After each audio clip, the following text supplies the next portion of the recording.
गुरुर्ब्रह्मा गुरुर्विष्णु गुरुर्देवो महेश्वरा गुरुर्साक्षात् परब्रह्म तस्मै श्री गुरुवे नमः। श्री आद गुरुवे नमः, जुगाद गुरुवे नमः, सद्गुरुवे नमः, श्री गुरुदेवे नमः। ओम श्री गुरुवे नमः। एक बार सुसिद्धार्थ गुरुजी के पास आता है और गुरुजी को बोलता है कि बेटा मेरा अब शादी के लायक हो गया है, तो मैं चाहता हूँ कि उसकी शादी गुरुजी आपके आशीर्वाद से जल्दी हो जाए। तो यहाँ पे गुरुजी बोलते हैं कि आप कैसी लड़की ढूंढ रहे हो। तो सुसिद्धार्थ बोलता है जैसी मर्जी लड़की मिल जाए, बस जल्दी जल्दी शादी करनी है। गुरुजी यहाँ पे सुसिद्धार्थ को बोलते हैं, सुसिद्धार्थक बेटा, ये जो देवी होती हैं ये दो तरह की होती हैं, एक लक्ष्मी और एक कुलक्ष्मी। जो लक्ष्मी रूपा बहू आएगी वो तुम्हारे घर में खुशबू फैला देगी, अगर कुलक्ष्मी आएगी तो वो बदबू फैलाएगी। गुरुजी बोलते हैं कि जब हम कोई सब्जी भी खरीदते हैं तो उसकी जांच परख करते हैं, लेकिन हम लोग जब बच्चों की शादी करते हैं उस समय हम इन चीज़ों का ध्यान नहीं रखते। अगर सब्जी का एक इंग्रेडिएंट गलत होता है तो सारी सब्जी खराब हो जाती है। सुसिद्धार्थक बोलता है गुरुजी मैं समझा नहीं। गुरुजी बोलते हैं बेटा, मैं तुम्हें एक कहानी सुनाऊंगा, इसमें दो तरह के किरदार हैं। इसे सुनने के बाद तुम्हें समझ आ जाएगी कि बच्चे की जो शादी होती है वो उसकी लाइफ का टर्निंग पॉइंट नहीं होता, उसके ख़ानदान की जो है भाग्य का भी वो टर्निंग पॉइंट होता है। सिद्धार्थ कहता गुरुजी आप कृपा करो। सिद्धार्थों को गुरुजी बोलते हैं थोड़ी पेशेंस रखना, कहानी लंबी है लेकिन ये बहुत कुछ तुम्हारे जो है दिमाग के ताले खोलेगी। गुरुजी बोलते हैं कि एक बार की बात है, एक राजा का एक बेटा था, बहुत बड़ा अच्छा राजकुमार था। और जो राजा होते हैं ये शाही परिवार होते हैं, शाही परिवार शाही तरीका रॉयल्टी जो है इनके ब्लड में होती है। तो उसका बेटा था, उसका बड़ा अच्छे ढंग से पालन पोषण किया गया। अब क्या हुआ, वो जो राजकुमार था उसका जो था एक लड़की थी धोबी की, उसके साथ उस राजा के जो बेटे का राजकुमार का क्या हुआ, प्रेम हो गया। और प्रेम अंधा होता है ये कहा गया है। तो राजा ने उसे बहुत समझाया कि बेटा ये चीज़ें पॉसिबल नहीं है, लेकिन राजकुमार की जिद जिद बहुत ज़बरदस्त होती है। हमेशा याद रखना, बाल हट, त्रिया हट और राजहट, ये तीनों हट बड़े होते हैं, लेकिन क्या होता है कि औलाद के सामने बड़े बड़े सीधे हो जाते हैं। राजा किस खेत की मूली थी, तो उसे अपने बच्चे की जिद के आगे झुकना पड़ा। समझ उसे सारी थी, लेकिन ये जो समझ होती है ये फेल हो जाती है। तो अब क्या हुआ, अब राजा के जो राजकुमार थे उसका एक धोबन से शादी हो गई। धोबन जो थी बड़ी सुंदर थी, बड़ी खूबसूरत थी। तो कई बार बोला जाता है जब भी शादी की जाती है तो 3 बी का ध्यान रखा जाता है। पहला होता है बिहेवियर, फिर है ब्रेन, फिर है ब्यूटी। आजकल की जनता जो है सिर्फ ब्यूटी को वैल्यू देती है, इसीलिए बहुत सारी प्रॉब्लम आती हैं। और शादी के टाइम पे बच्चे जो है बाप के भी बाप बनते हैं, पिताजी माताजी आपको नहीं पता, हमने डिसाइड कर लिया। तो चलो एनी हो, कहानी आगे बढ़ती है। जो धोबन थी जिससे राजकुमार की शादी हुई, वो 20-25 दिन तो ठीक है, वो बड़ा एक दूसरे से प्रेम करते रहे। और अब उसके बाद धोबन ने अपना रंग दिखाना शुरू किया। अब वो बोलती है कि देखो तुम लोग यहाँ पे सब जो राय परिवार के सब लोग बड़े आलसी हो, मैं तो आपके और अपने कपड़े खुद धोऊंगी।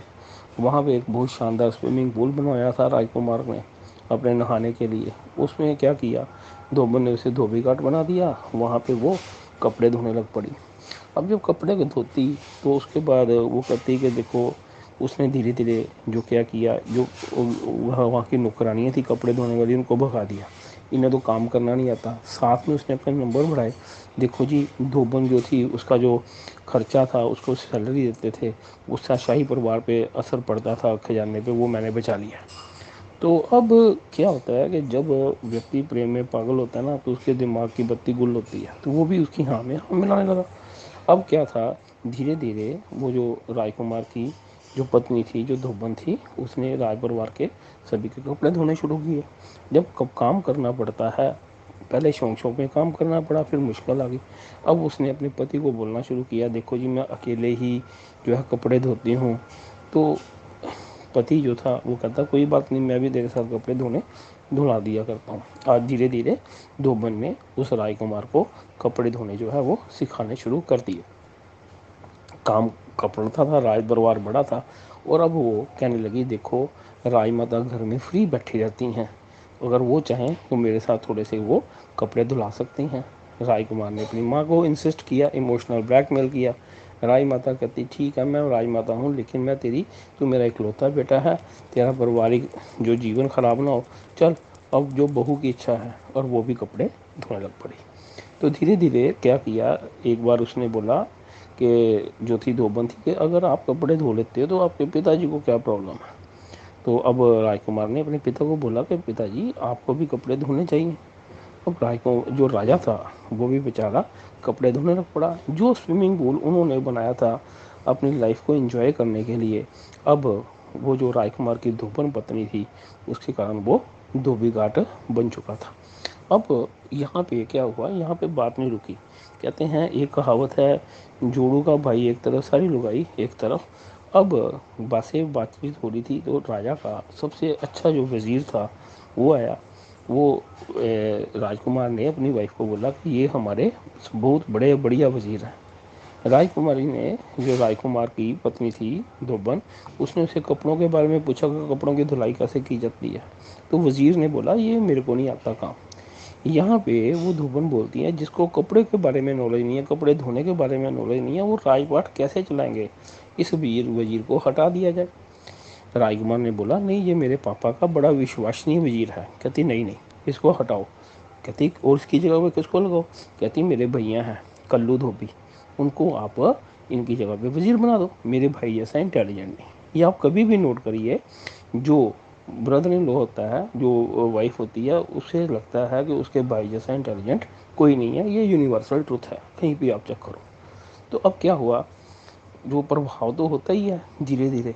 तो क्या हुआ, वो जो वज़ीर थे, जो इतना बहुत ही काबिल वज़ीर था, उसकी जगह पे राजकुमार का जो साला था कल्लू धोबी, उसे उन्होंने वज़ीर बना दिया। अब जो काबिलियत होती है वो बोलती है।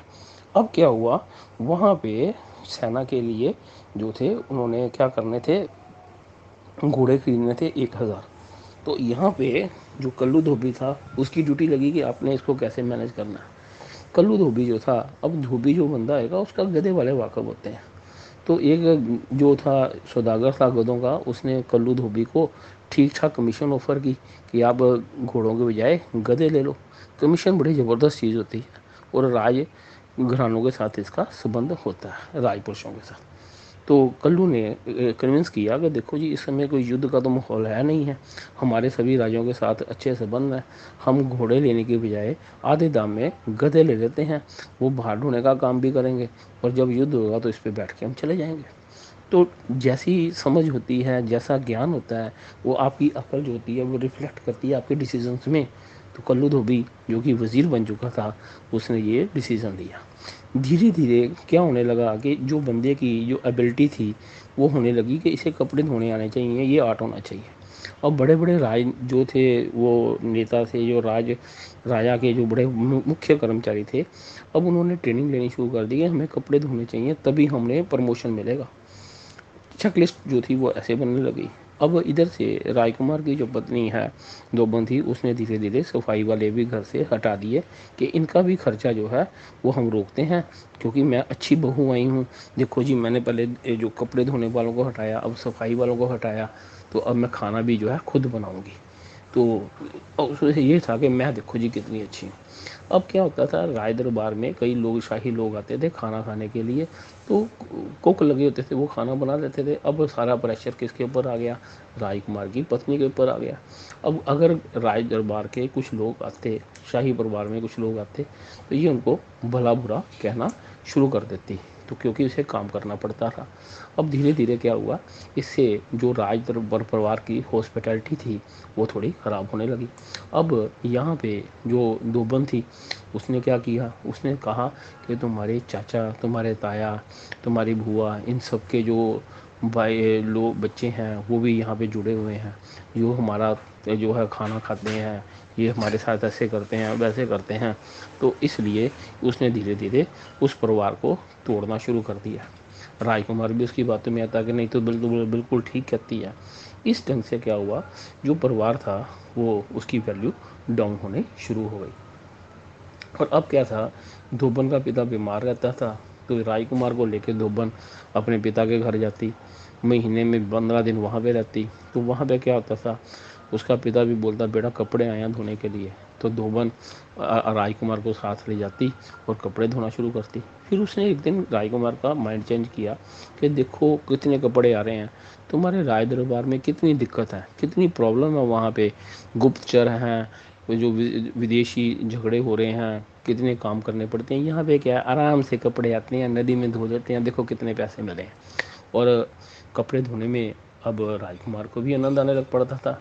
पत्नी भक्ति जो होते हैं, पत्नी भगत होना बहुत अच्छी बात है आज के युग में। तो वो थोड़ा सा कन्विंस हो गया कि देखो जी यहाँ पे कोई लड़ाई झगड़ा नहीं है। तो धीरे धीरे जो है उसने बोला अपने पिताजी को, आगे राजकुमार ने, कि पिताजी ये है कि राज दरबार के साथ साथ अगर आप आज्ञा दो तो हम अपना बिजनेस भी शुरू कर लें। राजा बोलते हैं बेटा हमारा बिजनेस राजनीति का तो नहीं, मैं चाहता हूँ कपड़े धोने का काम भी हम लोग करें। तो इसमें अब वो लग गया। धीरे धीरे क्या हुआ, राजपाट का बेड़ा गर्क हो गया। वो जो कल्लू धोबी था वो वजीर था, और उसने बेचारे ने अपना आप दिखाना था। तो क्या होता है कि भी जब विनाशकालीन विपरीत बुद्धि, धीरे धीरे दूसरे राजा को ये चीज़ पता लगी, उन्होंने हमला किया और राय पे जो है कब्जा कर लिया। राजा जान बचाता हुआ भागा, और कहते हैं मुश्किल टाइम में ससुराल काम आते हैं। धोबी के घर आ गया और वहाँ पे वो एक बेनाम जिंदगी जीने लगे राजकुमार। और जो राजा था, राजमाता थी, अब वो धोबी के व्यवसाय में है और बड़े खुशी से अपना जीवन जी रहे थे। और अब गुरुजी आगे बोलते हैं कि सुन सिद्धार्थ कहानी का दूसरा हिस्सा भी सुन। अब ये था कि एक और राजा थे, उसकी एक ही इकलौती बेटी थी, उसका किसी लड़के से प्रेम हो गया। राजा ने उसे बोला बेटा प्रेम अपनी जगह पे होता है लेकिन हमें स्टेटस। कहती नहीं, वही बात प्रेम अंधा है। अब जब उस लड़के से उसकी शादी हो गई तो उसने पिता ने बोला कि बेटा चल ठीक है तूने शादी कर लिया, जब तुम मेरे लेवल की होगी तब मुझे मिलना। कहती ठीक है पिताजी, अब मैं आपकी बेटी हूँ, आपका ही खून मेरी रगों में दौड़ रहा है, तथास्तु। अब बाद में उस लड़की को पता लगता है कि जिससे उसकी शादी हुई है वो धोबी है। उसने कहा कोई बात नहीं, जो मूर्ख लड़कियां आती हैं वो भाग्य को कोसती हैं, समझदार लड़की भाग्य को बदलती हैं। वो राजकुमारी थी। नौकरानी माइंडसेट और राजकुमारी माइंडसेट में बड़ा फर्क होता है। उसने अपनी पति की सेवा की, उसे कभी नहीं बोला कि तुम्हारा काम गलत है। वो उसके साथ वो थी, कपड़े धुलाने लग पड़ी। अब प्रेम में, सच्चे प्रेम में बहुत शक्ति होती है। उसने देखा कि उस जो उसका पति है, उसके माता पिता भाई बहन सारे कपड़े धोते थे।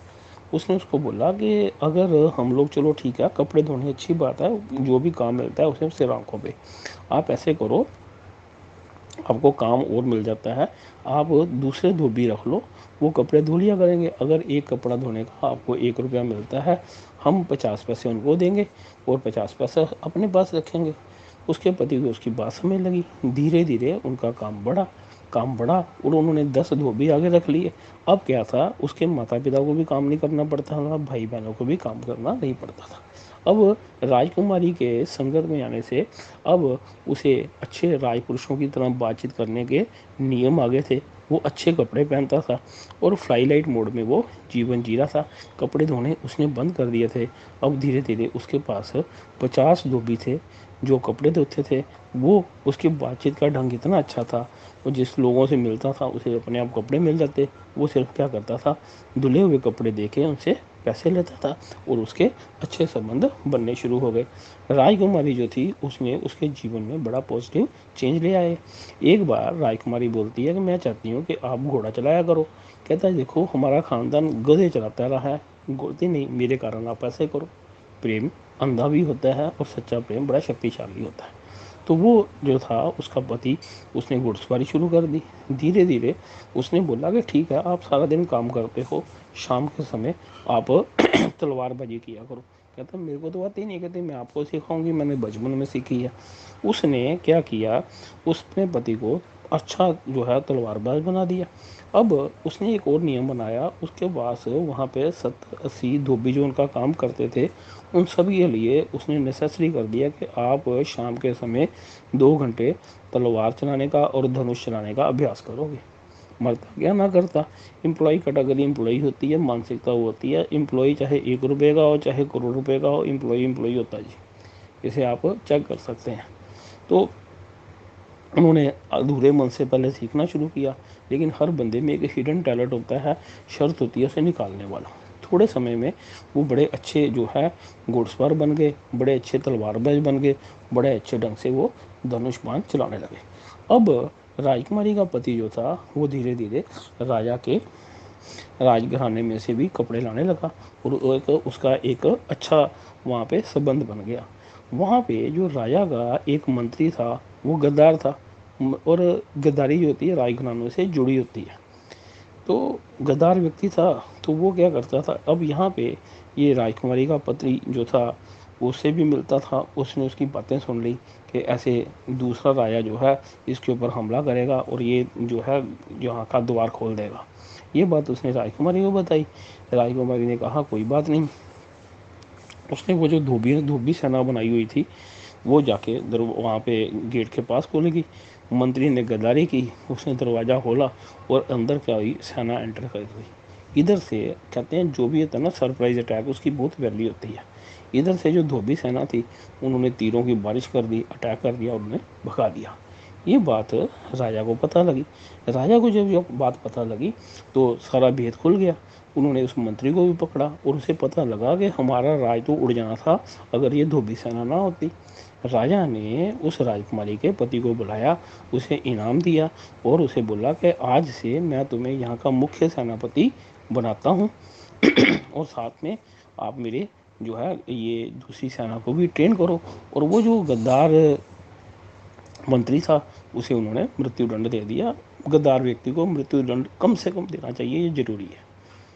और गद्दार व्यक्ति को वहाँ से उसकी मृत्यु हो गई। अब यहाँ पे राजा का राज्य बड़े अच्छे ढंग से चल रहा था।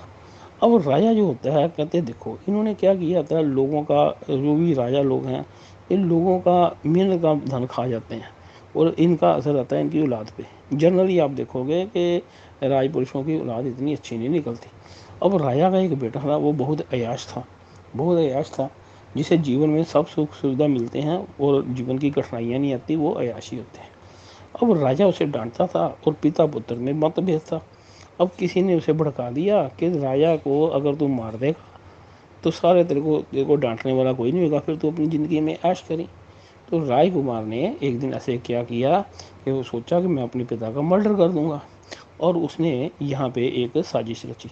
लेकिन जो राजकुमारी का पति जो कि अब सेनापति बन चुका था उसने इसको पर्दाफाश कर लिया और राजकुमार को गिरफ्तार किया। आज राजा जो था उसकी आंखों में आंसू थे। उसने बोला कि जिस बच्चे को मैंने जन्म दिया उसके लिए मैंने बड़े बड़े हवन यज्ञ किए कि मेरा बेटा जो है ये मेरे को पुत्र लाभ हो जाए, और आज उसने मेरे को कत्ल करने के बारे में सोचा। यहाँ पे राजा जो था उसका मन टूट गया। जब क्या होता है अटैचमेंट से डिटैचमेंट होती है तो बंदा हाई लेवल में जाता है। राजा ने उसी समय निर्णय लिया, कहता मैं अपने बेटे को जो है फांसी दे देता हूँ, ये लानत है, क्योंकि कल को क्या होगा, इसका बेटा होगा वो भी इसी तरह गद्दार होगा। उसके बाद उसने सेनापति को बुलाया जो कि राजकुमारी का पति था। उसे बोला कि बेटा ये राजपाट आज के बाद मैं तेरे को दे रहा हूँ, और धन्य है वो माँ और धन्य है वो पत्नी जिसने तुम्हारे जैसा अच्छा जो है वो राजा वो व्यक्ति पैदा किया या बनाया। तो उन्हें आशीर्वाद देके राजपाट देके उनको वो अपना क्या करता है संन्यास में चला जाता है। जितना मर्जी भागा दौड़ कर लो एंड में संन्यास में आना पड़ता है। अटैचमेंट से डिटैचमेंट होती है, ये टेस्टेड रूल है। बड़े बड़े जो आप देखो मल्टी मिलियनरी हैं एंड में क्या करते हैं अपनी कमाई अपना पैसा डोनेट कर देते हैं और एक साइड पे चले जाते हैं, ये भी रूल है। अब यहाँ पे सुसिद्धार्थ को गुरुजी बोलते हैं कि बेटा देख तुमने बोला था लड़की कोई भी हो, एक राजकुमार के साथ धुब्बन की शादी हुई, उसने अपने संस्कार जो वो बदबू लेके आई थी उसने वो फैलाई और वो सारे राज परिवार को उसने धोबी बना दिया। दूसरी तरफ एक राजकुमारी जो एक राजघराने की खुशबू लेके आई थी, उसने एक धोबी को राजा बना दिया।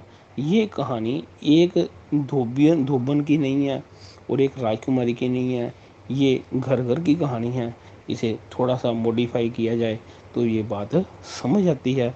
सूसीदार तक हाथ जोड़ने लगा, कहता मैंने तो समझा था कोई बात नहीं है, लड़की आएगी क्या होगी, लेकिन आज मेरी आंखें खुल गई। वाकई जो बहू आएगी वो अगर लक्ष्मी रूप आएगी तो मेरे घर में खुशबू आएगी, मेरा खानदान बढ़ जाए, बढ़िया हो जाएगा। लेकिन अगर वो लक्ष्मी आई तो मेरा नुकसान होगा।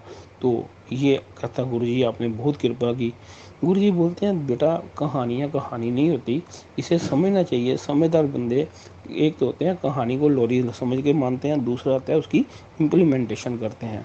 तो यहाँ पे की फैक्टर जो है वो स्टाफिंग है।